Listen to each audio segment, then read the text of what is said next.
Hi, everybody. Great to see you on this Monday. I'm glad you joined me.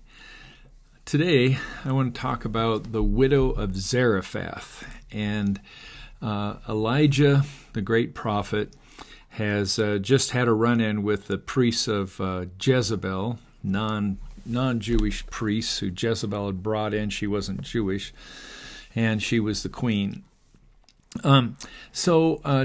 Jezebel's a bad person, and it's that, maybe you remember that thing Elijah had where he challenged the priest. Jezebel was gone, and they challenged the priests of Jezebel, and they set up two altars, and whichever one got consumed by God by fire would win.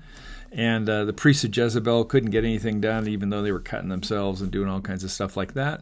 And Elijah puts a bunch of water on it and says one prayer, and the whole thing gets consumed. So then he puts the priests of Jezebel to death. Well, Jezebel comes back and, not happy about that at all. And so he has to run and hide. And he ends up going to Zarephath, and God tells him to meet a widow outside the gate. And there he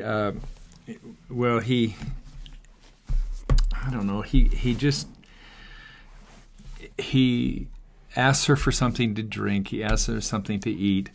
And she says, well, I can't give you this because this is the last we have to eat.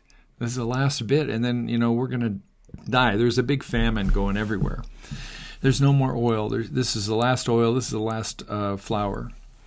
And so Elijah says, well, tell you what, if you give me that last bit of morsel that you have, your flour jar will never go empty, and your oil flask will never be empty for as long as this famine goes.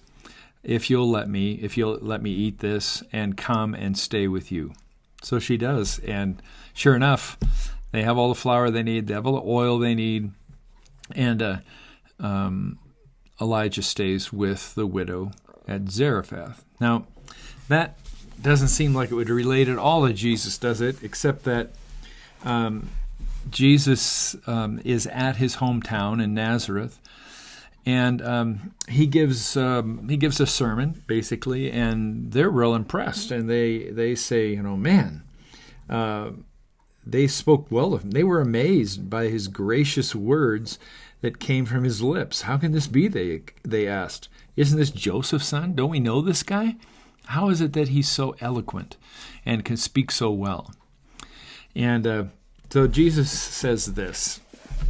And, they're real impressed with him, but by the time Jesus gets done, they're going to want to get rid of him because they're not going to like what he has to say.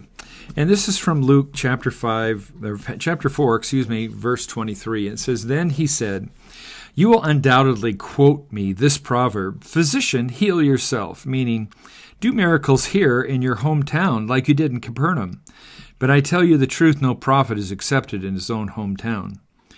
Certainly, there were many needy widows in Israel in Elijah's time, when the heavens were closed for 3.5 years, and a severe famine devastated the land. Yet Elijah was not sent to any of them. He was sent instead to a foreigner, a widow at Zarephath in the land of Sidon. And many in Israel had leprosy at the time of the prophet Elisha, but the only one healed was Naaman, a Syrian.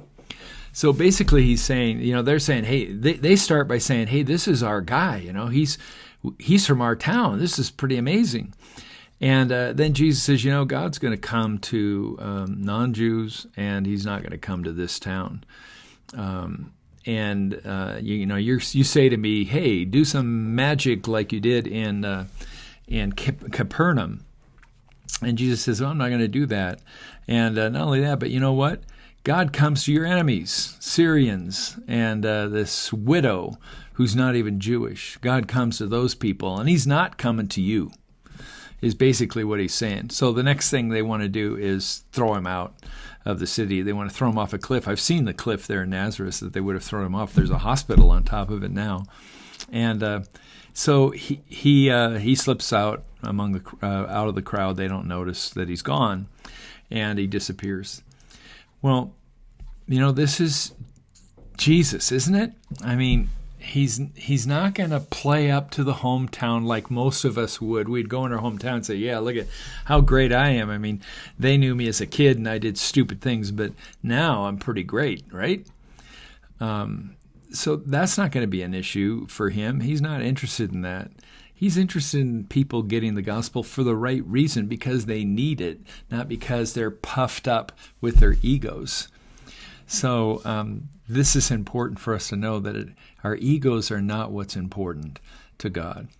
But what is important is our need, that we need him. So if you're at all puffed up, that's not the position that God wants you in.